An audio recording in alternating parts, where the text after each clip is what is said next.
Takviyeto shakya sudan shingi menden dugi vansum pasirgi londo tabra jebek shakya galbek la chaksa lo laso fyapula sampurnama यो चाहिँ किमताङको डङजेत स्थित पखान बुद्धको मूर्ति हो। म चाहिँ आज यहाँसम्म आइपुग्न सफल भएको छु। मेरो पुण्यको फलले भनौं। यहाँ भगवान बुद्धलाई दर्शन गर्ने मौका पाए, एकदमै खुसी छु। यो चाहिँ किमताङ गाउँ हो। उतापट्टि देखिरहेको त्यो पारीपट्टिको गाउँ चाहिँ महुर गाउँ हो, जुन चाहिँ मेरो जन्मथलो। अहिले चाहिँ गाउँघरमा चाहिँ असार 15 आज, त्यही भएर हुस्सो लागेको छ। त्यो माथि चाहिँ एनटिसी को टावर पनि छ। त्यो चाहिँ चन्द्रदेवी माध्यमिक विद्यालय हुनुपर्छ। माथि चाहिँ मनेगाङ गोम्बो। यो चाहिँ डङचेतका घरहरू, खेतहरू यस्तो छ।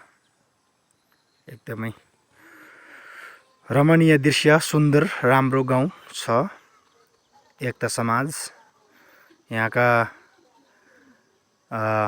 बासिन्दाहरू सबै 100% तामाङ समुदायका मानिसहरूको बसोबास छन् भने धर्ममा चाहिँ बौद्ध धर्म अवलम्बीहरू हुनुहुन्छ।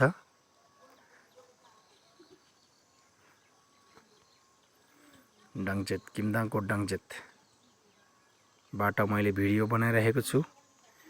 यो चाहिँ लाखुरेको रुख। पहिला त धेरै ठुलो थियो। उतापट्टिको हाँगाहरू भाँचेको काटिदिनु भएको रहेछ। अहिले चाहिँ यतिसम्म भएको छ।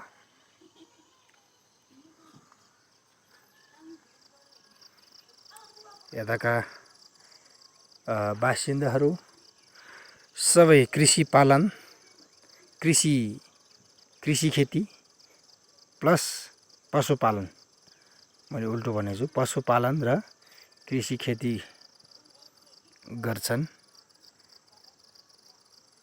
खेती किसान र पशुपालनमा निर्भरता रहेको जनजीवन। एकदमै मकैबारी, अहिले मकै भित्र चाहिँ कोदोहरू रोप्ने काम भइरहेको छ। गाउँमा चाहिँ शीतल छ, हावापानी आएको छ। हावा पानी पनि परेको छ। बिहान पानी परिरहेको थियो।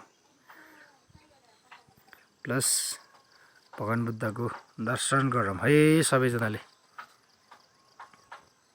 लसो लसो लसो।